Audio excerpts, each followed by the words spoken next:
सती पिता भवन में पहुंची, भगिनी मिली बहुरी मुस्काता। सजनों, बहनों ने में भी सती की हंसी उड़ाई। ये बड़ी विचित्र महाराज स्थिति है संसार की। दो बहनें हैं और 2 दिन के लिए पियर में जाएगी ना, तो आपस में महाराज पुरानी बातों को लेकर के लड़ना झगड़ना, नहीं बोलना, राजनीति बेमतलब। ये पहले से परंपरा चली आ रही है महाराज। बड़ी कहती है माँ छोटी को ज्यादा मानती है, और छोटी कहती है मेरे को मानती है तो क्या है, धन तो ज्यादा बड़ी को देती है। कोई न कोई बात को लेकर के आपस में। अरे मेरे भाई, छोटी सी जिंदगी है, एक माँ की तुम संतान हो। अच्छा, दुख किसको होता है? माँ और बाप को, क्योंकि माँ के लिए तो दोनों बराबर है महाराज। दोनों को बराबर उन्होंने गर्भ में रखा है, कष्ट सहन किया है, दोनों बराबर है। पर बहनें इस बात को समझती नहीं है। भगिनी मिली बहुरी मुस्काता। बहनें महाराज नाना प्रकार की मजाक करने लगी, नाना प्रकार के व्यंग वचन बोलने लगी। सती रोने लगी, क्योंकि दुखी तो वैसे भी थी। और जब बहनों सोचा, बहनें मुझे भाई बहनों को अपना दुख बांटूंगी मैं, लेकिन वहां तो और दुखी करने वाली मिल गई। रोने लगी। माँ ने गले लगाया, बेटा रो मत। नहीं माँ, आज मेरा समय खराब है ना, तो आज सब मेरे विपरीत हो गए, सब मेरे पराये हो गए। किससे माँ आशा करूं? जब माँ जाई बहनें मेरे साथ ये व्यवहार कर रही है, तो माँ अब लगता है मेरे दिन पूरे हो गए। माँ ने कहा, बेटा तू क्या बोल रही है? मैं हूं ना बेटा, मेरे लिए तो तुम सब बराबर हो। सती कहती है, माँ मैं अपना अपमान तो सहन कर गई, लेकिन अगर मेरे पति का अपमान यज्ञ में हुआ ना, मैं सहन नहीं कर पाऊंगा। तेरे चरणों की सौगंध खा करके कह रही हूं माँ, अगर मेरे पति का अपमान यज्ञ में हुआ तो मैं वापस लौट करके नहीं जाऊंगी, अपने प्राण यहीं त्याग दूंगी। प्रसूति ने सती के मुंह पर हाथ रखा। बेटा क्या बोल रही है? अरे मेरी बेटी लाडली, अगर तेरे को कुछ हो गया तो सोच मेरा क्या होगा? बेटा ऐसी बात मत बोल। सती कहती है, नहीं मां, मैं बहुत दुखी हो गई। और दुखों से मुकाबला किया जा सकता है, लेकिन अपने जब दुख देना तो सहन नहीं होता। सती यज्ञशाला में गई, और सजनों यज्ञशाला में जाकर के क्या देखा? सब देवताओं का भाग रखा हुआ है, लेकिन शिव का कोई भाग नहीं, कोई सिंहासन नहीं। सती जाई देखे उठव जागा, कतहु न दीख शंभु कर भागा, कतहु न दीख शंभु कर भागा। सती जाई देखे उठव जागा, सती जाई देखे उठव जागा, कतहु न दीख शंभु कर भागा, कतहु न दीख शंभु कर भागा, कतहु न दीख शंभु कर भागा, कतहु न दीख शंभु कर भागा। सती ने यज्ञशाला में जाकर के देखा, सारे देवताओं का भाग रखा है, सिंहासन लगे हैं, लेकिन शिव का कोई भाग नहीं। सती अपना अपमान तो सहन कर गई, लेकिन अपने सती साम सदा शिव महादेव का अपमान सहन नहीं कर पाई। और सारे सभासदों को संबोधित करते हुए, अपने पिता दक्ष को संबोधित करते हुए कहने लगी, सभासदों मैं चाहूं तो अभी अपनी कोपाग्नि के द्वारा तुम सबको जला करके भस्म कर सकती हूं, लेकिन नहीं। क्यों? क्योंकि अगर मैंने आज तुम सबको भस्म कर दिया तो मां बदनाम हो जाएगी, ये बात समाप्त हो जाएगी कि कुपुत्र हो जाए क्वचिदपि कुमाता न भवति। एक पल के लिए पुत्र कुपुत्र हो सकता है, लेकिन माता कभी कुमाता नहीं होती। माँ खुद दुख सहन कर सकती है, खुद दुख कष्ट सहन कर लेगी, लेकिन अपनी औलाद को कभी, नालायक से नालायक बेटा भी होगा ना, माँ का कलेजा भी निकाल देना, तो भी माँ के कलेजे से यही आवाज आएगी, बेटा तू सुख पा, तू सुखी रह, बस कोई बात नहीं। इसलिए तुम लोगों ने क्या किया मैं नहीं देख रही, लेकिन सभासदों मैं तुम्हारा भविष्य अवश्य बता करके जा रही हूं। सम कल्याणम करोति इति शंकर, जो कल्याण करने वाला शंकर नाम है, उससे विरोध करके तुम्हारा कभी कल्याण नहीं हो सकता। इस बात का ध्यान रखना।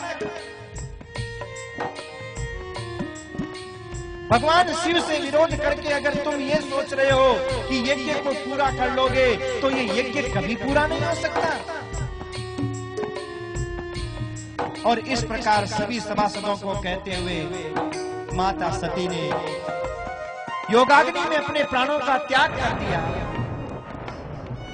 सती भरत सनवर मांगा, सती भरत सनवर मांगा, जन्म जन्म शिव पद अनुरागा, जन्म जन्म शिव पद अनुरागा, जन्म जन्म शिव पद अनुरागा, जन्म जन्म शिव पद अनुरागा, भरत सती शनवर मांगा, भरत सती शनवर मांगा।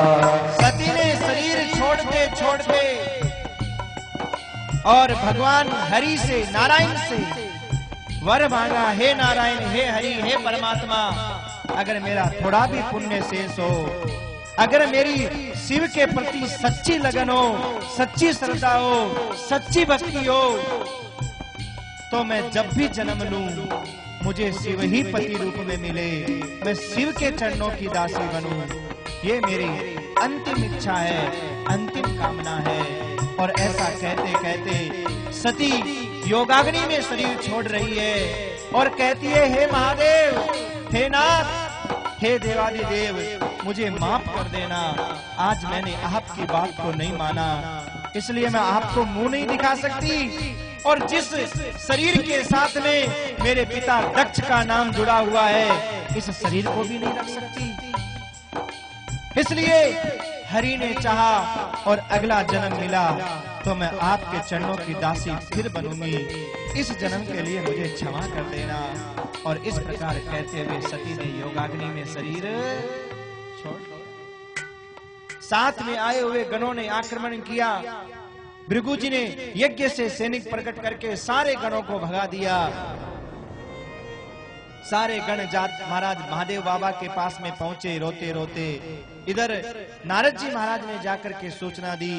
भोले बाबा को पता चला कि भवो भवान्या निधनम प्रजापते रसकृताया अवगम्य नारदात् स्वपार्षद सैन्यम च तदद्रवीर विद्रावितं क्रोधम पारमाददे। भवो भवान्या निधनम प्रजापते। बोले बाबा के पास में गण पहुंचे, बाबा हम अनाथ हो गए, आज हमारी माँ हमें छोड़ करके चली गई। नारद जी के द्वारा सूचना मिली और जैसे ही भोले बाबा को पता चला, महाराज समाधिस्थ भोले बाबा एकदम शांत स्वभाव में जो बैठे हुए थे, तुरंत खड़े हुए, आंखें एकदम लाल हो गई, नेत्र लाल हो गए और अपनी जटा को उखाड़ करके धरती पर पटका। और जैसे ही महाराज जटा को धरती पर पटका, उसमें से एक तेज प्रकट हुआ और उस तेज में से एक वीर पुरुष प्रकट हुआ, वीरभद्र का प्राकट्य हुआ। बोलो वीरभद्र भगवान की जय। वीरभद्र ने कहा, प्रभु मेरे लिए क्या आदेश है? बोले जाओ काल भैरव को साथ में लेकर के जाओ, डाकनी साकनी भूतनी प्रेतनी पिशाचनी को साथ में लेकर के जाओ और अभिमानी दक्ष के यज्ञ को विध्वंस करके आओ। और महाराज काल भैरव के साथ में लेकर के डाकनी साकनी भूतनी पिशाचनी को साथ में लेकर के वीरभद्र चला। हे परीक्षित, जब वीरभद्र चला धरती पर पांव रखता था तो धरती डगमगाने लग जाती थी। जैसे नाव में हाथी सवार हो जाए और नाव डगमगाने लगे, ऐसे ये धरती डगमगाने लगी। और महाराज वीरभद्र यज्ञ में पहुंचा, आंधियां चलाई, भृगु जी ने पहाड़ के द्वारा आंधियों को रोक दिया। वीरभद्र ने और महाराज हड्डियों की वर्षा की, भृगु जी ने कवच के द्वारा हड्डियों को रोक दिया। वीरभद्र को क्रोध आया, सबसे पहले आगे बढ़ करके भृगु जी की दाढ़ी को पकड़ करके खींच करके उखाड़ दिया। क्यों? जिस समय शिव और सती का अपमान हो रहा था उस समय महाराज भृगु जी अपनी दाढ़ी के ऊपर हाथ फेर रहे थे। भग देवता और महाराज आंखें मटका रहे थे, भग देवता की आंखों को फोड़ दिया, पूसा के दांतों को तोड़ दिया क्योंकि पूसा दांत दिखा रहे थे। और मैं करने वाले दक्ष प्रजापति की गर्दन को काटा और यज्ञ में स्वाहा कर दिया। जैसे ही दक्ष प्रजापति की गर्दन यज्ञ में स्वाहा हुई, आंधियां शांत हो गई, तूफान शांत हो गए। लेकिन वारे भोले बाबा, इतनी जीवन में घटना घट गई, लेकिन फिर भी भोले बाबा अब सजनों एकदम शांत। महाराज वापस कैलाश में अपनी शांति के साथ में बैठ गए। महाराज जो देवता यज्ञ में आए थे, किसी का हाथ टूटा, किसी का पांव टूटा, किसी का सर फूटा, खाने लड्डू आए थे, डंडे पड़े, परेशान होकर के महाराज सब भोले बाबा के पास में गए स्तुति करने के लिए। सामने नहीं आ रहे, पेड़ों के पीछे से स्तुति कर रहे हैं। लेकिन सजनों ये कथा हमें एक शिक्षा देती है। क्या? जो व्यक्ति बात बात पे क्रोध करता है ना, आज हमें सजनों क्रोध बहुत जल्दी आता है। हम ये भी नहीं देखते कि सामने वाले हमारे पिता हैं कि माता हैं कि भाई हैं, बंधु, नहीं देखते। महाराज तुरंत क्रोध। और सजनों यही कारण है कि आज हमारी जो प्रगति नहीं हो रही ना, आज के बच्चे जो आगे नहीं बढ़ रहे ना, उसका कारण क्या है? पहले के बच्चे जो होते थे ना, बाप लठ भी मार देते थे तो चूनी बोलते थे महाराज। और आज लठ तो मारने की बात छोड़ो, अगर उनकी मन की मर्जी के अनुसार तुम कोई काम की हाँ नहीं करो ना, तो भी महाराज बाप पर जूती सहित चढ़ जाएंगे। अब बताओ कहां से प्रगति होगी? क्रोध व्यक्ति के विनाश का कारण बनता है। जिस व्यक्ति ने अपने जीवन में क्रोध को नहीं जीता, वो व्यक्ति जीवन में कभी प्रगति नहीं कर सकता महाराज। जिसको बात बात पे क्रोध आता है। क्रोध होना चाहिए, पर क्रोध कैसा होना चाहिए? भोले बाबा की तरफ देखो महाराज, अभी कितना भयंकर गुस्सा आया, क्रोध में थे, लेकिन अब एकदम शांत, एकदम शांत महाराज। क्रोध होना चाहिए, लेकिन इतना भी नहीं होना चाहिए कि महाराज क्रोध के मारे पागल हो गए। पत्नी रोटी की थाली लेके आई, हमने थाली को फेंक दिया, नहीं खानी आज मेरे को रोटी। माँ बाप कुछ कह रहे हैं और बेटा सुनने को तैयारी नहीं, एकदम गुस्से में लाल पीला हो रहा है महाराज। क्रोध कितना होना चाहिए? जितना सब्जी में नमक। अगर सब्जी में नमक नहीं हो तो अच्छी नहीं लगेगी, और नमक ज्यादा हो जाए तो। ऐसी जिंदगी में अगर क्रोध ज्यादा हो जाता है ना, कई लोग कहते हैं महाराज हमें गुस्सा बहुत आता है, गुस्सा बहुत आता है, तो तेरे भैया विनाश का कारण ही तेरा गुस्सा ही बनेगा। हर आदमी मालिक बनना चाहता है, लेकिन जब क्रोध आता है ना, तो वो क्रोध का नौकर बन जाता है। अरे भाई तूने ऐसा कैसे कर दिया? महाराज क्या बताएं, हमारा दिमाग खराब हो जाता है। जब गुस्सा आता है ना, तो बस कुछ नहीं दिखता हमको। अरे यही तो तेरे पतन का कारण है। अगर आगे बढ़ना चाहते हो, कुछ बनना चाहते हो, तो ध्यान देना, क्रोध पर विजय पाना सीख लो, तुम कुछ बन सकते हो। नहीं तो महाराज न तो व्यापार चल सकता, न घर में तुम्हारा कोई प्यार चल सकता, कुछ नहीं। प्यार रहेगा कैसे? न तो माँ बाप से प्यार रहेगा, न बहन भाइयों से रहेगा। जो तुम बात बात पे क्रोध करोगे तो घर वाले भी बोलेंगे अरे माथे मत लाग, बोले बुलंदे रहे, बोले महाराज कहता ही घर वाले भी ऐसा बोलेंगे महाराज। क्रोध पर अगर हमारी विजय नहीं है तो हम दुनिया को क्या जीतेंगे, हम अपने आप को नहीं जीत सके। क्रोध किए हृदय जले, रक्त जले और मांस, और क्रोध को नरियु जानिए जैसे सूखो बांस। जिन लोगों को ज्यादा क्रोध आता है ना, वो इस बात को ध्यान से सुनना मेरे भाई। भले ही करो, हमें आपको आता है, चलो आज के बाद में छोड़ देना। हाँ? छोटे भाई को तो नहीं आता होगा, तुमसे भी ज्यादा। अब भाई कथा में दक्षिणा में चढ़ा देना। आज के बाद में आपके माँ बाप यही कहने चाहिए दोनों के, क्या भाई कथा को फल मिल गया और टाबर एकदम यहाँ चोखा हो गया। देखो कहते हैं ना कि व्यापार बाणिये को बेटो कर सके, क्यों मालूम है? बाणी के बेटो व्यापार क्यों कर सके? क्योंकि बाणिये के बेटे को जल्दी से क्रोध नहीं आता।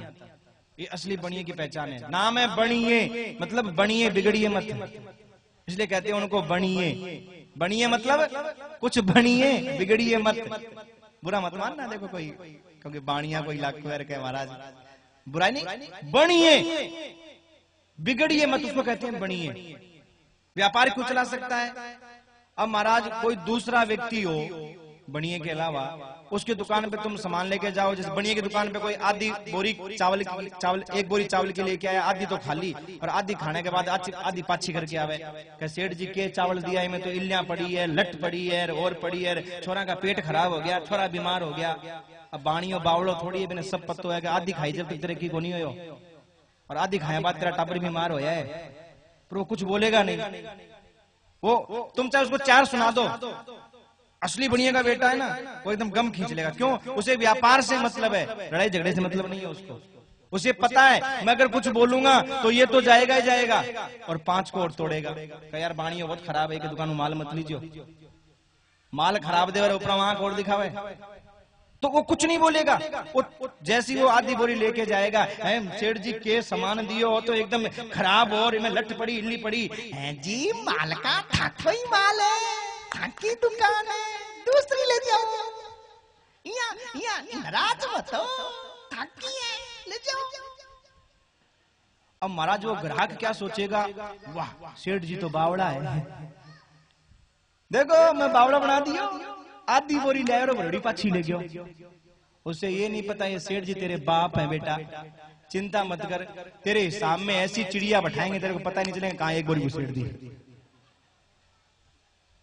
ऐसी बैठा देंगे चिड़िया, पता ही नहीं चलेगा कि कहां एक बोरी घुसेड़ दी महाराज, और निकाल लेंगे। उसे पता है कि अगर लड़ूंगा झगड़ूंगा तो ये तो जाएगा ही जाएगा, साथ में 5 को और लेकर के जाएगा, और एक बोरी में मेरा कुछ नहीं बिगड़ना, गुस्सा करने से मेरे को कुछ मिलने वाला नहीं है। इसलिए शांति के साथ में महाराज बात करता है, और फिर पता क्या होगा, वो 5 को और जोड़ेगा।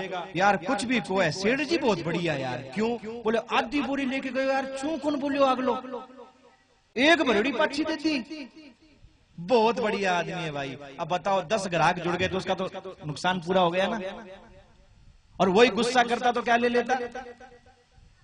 इसलिए व्यापार करने वाले व्यक्ति को तो सबसे पहले अपने क्रोध पर महाराज विजय प्राप्त करनी पड़ती है। और व्यापारी नहीं, चाहे कोई भी काम करने वाला व्यक्ति क्यों न हो, जो व्यक्ति क्रोध करने वाला होता है वो सामने वाले का तो कुछ बिगाड़ेगा या नहीं बिगाड़ेगा बाद की बात है, लेकिन सज्जनों सबसे पहले अपने आप का ही बिगाड़ लेता है, अपने आप का ही, दूसरे का क्योंकि क्रोध में आग बबूला हो जाएंगे। और ध्यान देना, दुश्मनी से हम दोस्त को भी नहीं खत्म कर सकते, और महाराज दुश्मन को तो क्या करेंगे, और प्यार से हम अपने दुश्मन को भी खत्म कर सकते हैं। दुश्मन को खत्म करने का मतलब, जब प्यार होगा तो दुश्मनी अपने आप ही खत्म हो जाएगी महाराज। एक दूसरे से प्रेम होगा, मीठी बात होगी, अपने आप दुश्मनी खत्म हो जाएगी। नहीं दुश्मनी बढ़ाते चलो। क्रोध कैसा होना चाहिए, भोले बाबा से सीखो। भोले बाबा को इतना क्रोध आया, और अब महाराज भोले बाबा एकदम शांत हो गए। आहा, सारे देवता प्रार्थना कर रहे हैं। एक बार आप हमारे परमानंद बगीची से हमारे बाबा एक बार खड़े होकर के स्वागत कर ले। हमारे परमानंद जी महाराज की बगीची से महंत श्री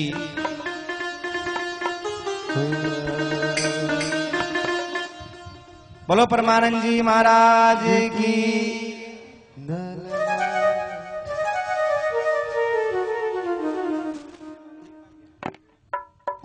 विवेकानंद जी गिरी जी महाराज पधारे हैं। वैसे प्रसिद्ध नाम तो पगला बाबा ही है, मैं भी पगला बाबा नाम से जानता हूं। महाराज जी की बड़ी कृपा, कई कार्यक्रम में पधार करके महाराज जी ने आशीर्वाद दिया। बहुत सुंदर हमारे बीच में महाराज जी पधारे। जय हो जय हो। सभी अपने अपने स्थान पर बैठ जाएं।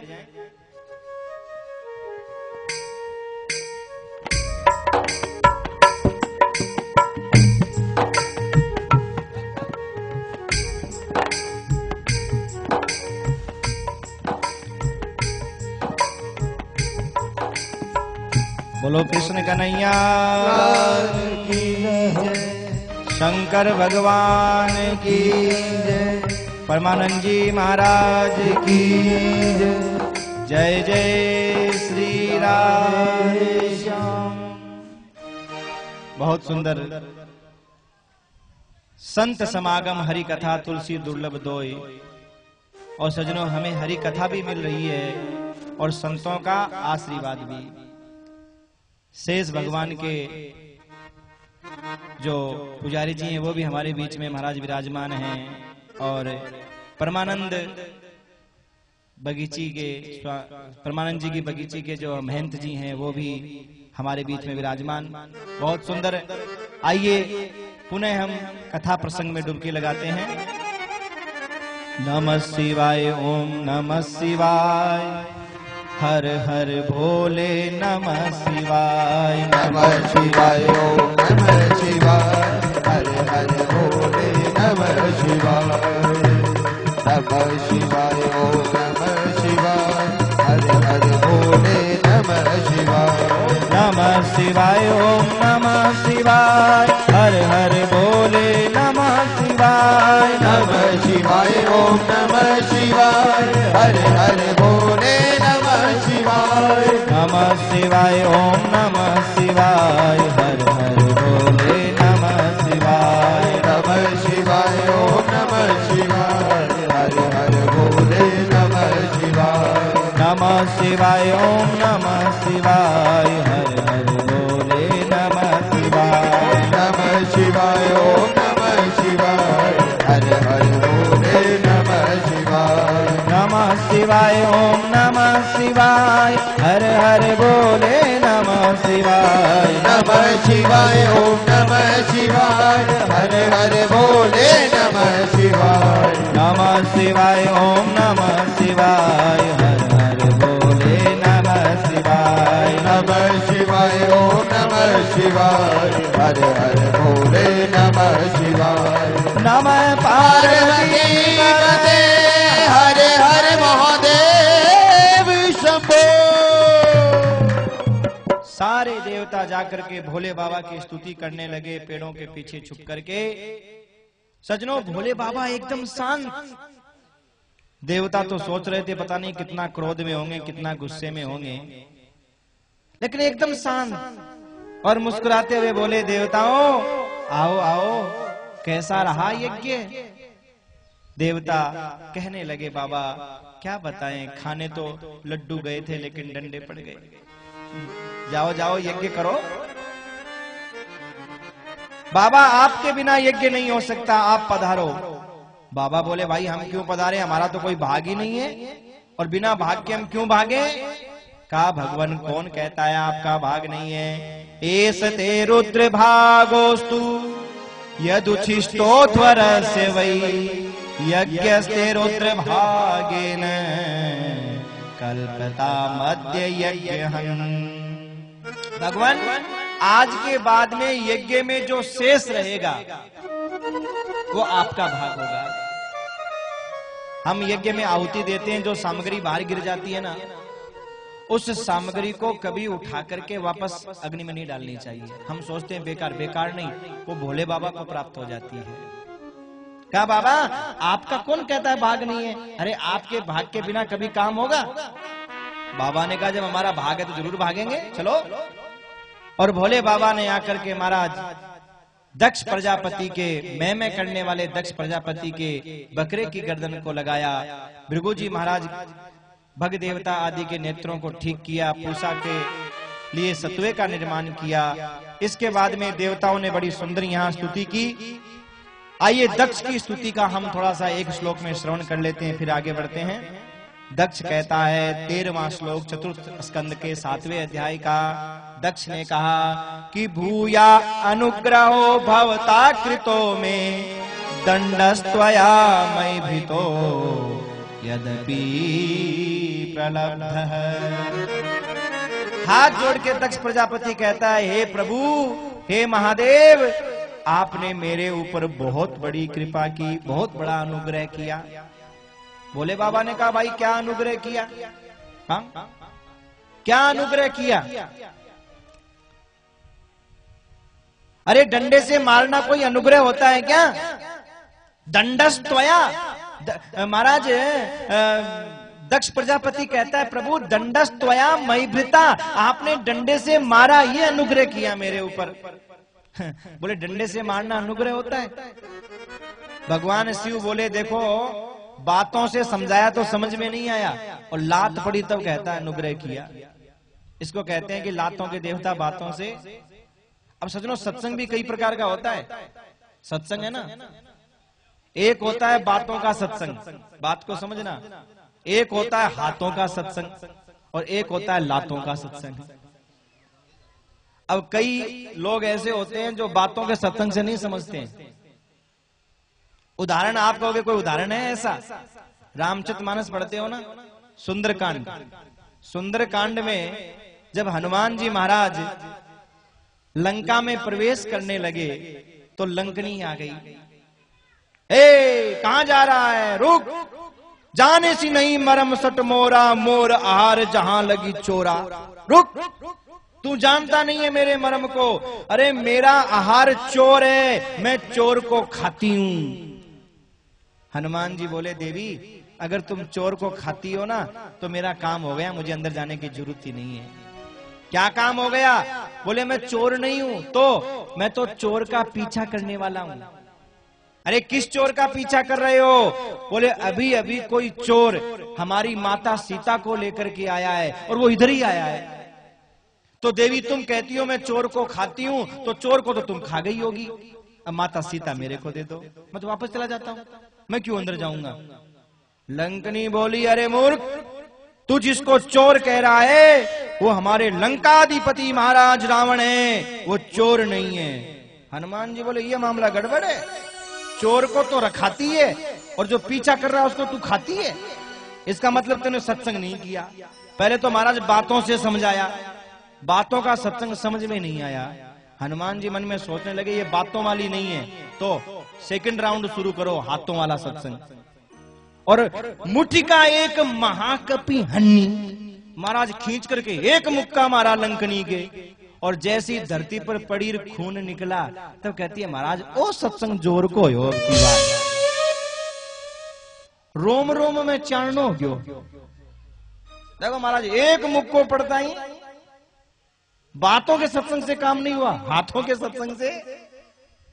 और जैसे ही लंकनी उठी और महाराज कैसा ज्ञान हुआ, आहा कहने लगी तात स्वर्ग अपवर्ग सुख धरिय तुला एक अंग, और तुलन ताही सकल मिली जो सुख लव सत्संग।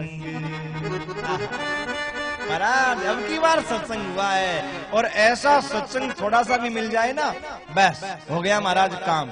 और देखो अब भगवान हनुमान जी को उपदेश कर रही है, वो सत्संग सुना रही है वापस।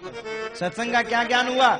हनुमान जी बोले क्या सीखी? बोले महाराज सब सीख गई। प्रबसी नगर कीजिए सब काजा, प्रबसी नगर कीजिए सब काजा,